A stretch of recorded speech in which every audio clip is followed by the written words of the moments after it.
Para sa akin, kung talagang yan ang intensyon nila, yan ang tinatahak nila, katulad na ito sa Amy Marcos, ang ipagtanggol at pagtakpan ang mga kawalang hayaan ni Sara Duterte. Obvious naman.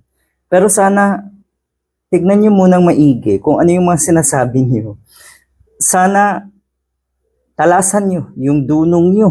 Di ba? Kasi kahiya-hiya itong ginagawang to.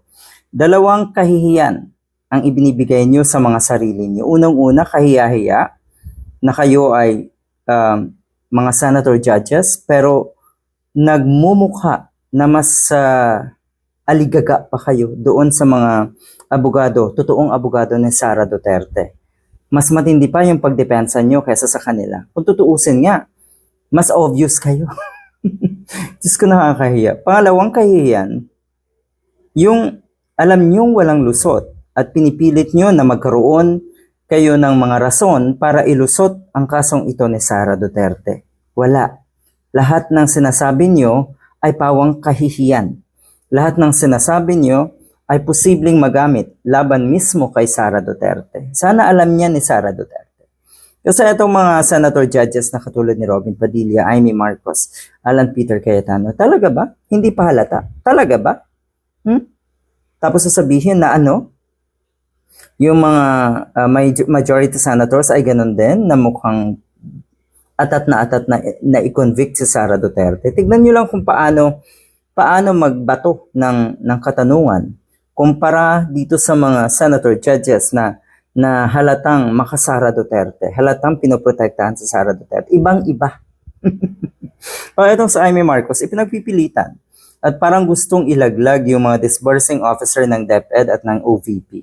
Ang liwanag na hindi naman daw si Vice President ang paye, hindi naman sinabi na nasa kanya ang pera. Hindi ba daw yung designated na SDO ang dapat panagutin? O ayan, nilalaglag na po kayo. Sa tingin ko, darating sa punto na magsasalita na rin yung dalawang SDO na yan. Yung dalawang disbursing officer na yan. Dahil eto obvious na ilalaglag na sila ni Amy Marcos para lang protektahan si Sara Duterte.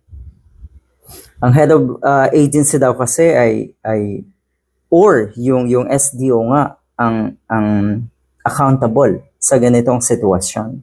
Sinasabi pa ni Amy Marcos or. So kung hindi si Sara Duterte, yun daw na SDO ang dapat panagutin. Kasi or. Hindi niya alam na pag sinabing or, pwedeng either of them, pwedeng the other, or pwedeng both. So sa puntong ito, kung ano man yung nasa circular, kung ano man yung nasa joint circular na yon, sa tingin ko, ay gustong ilihis netong si Amy Marcos kung ano yung totoong interpretasyon ng nakasaad doon sa joint circular na iyon. Tapos gusto mong ibato na interpretasyon lang yan noong nasa COA, noong mga auditors. Naku po, nakakahiya. The head of the agency has the primary responsibility. Yan ang sinasabi ng Section 102 of the PD 1445. Ayan po ang sinabi ni dating COA Commissioner Heidi Mendoza. Yan, malinaw yan. Ito yung malinaw din na gusto nyong bigyan ng ibang interpretasyon kung ano man yung nasa batas. Para Para makalusot si Sara Duterte. Yan ang punto nyo.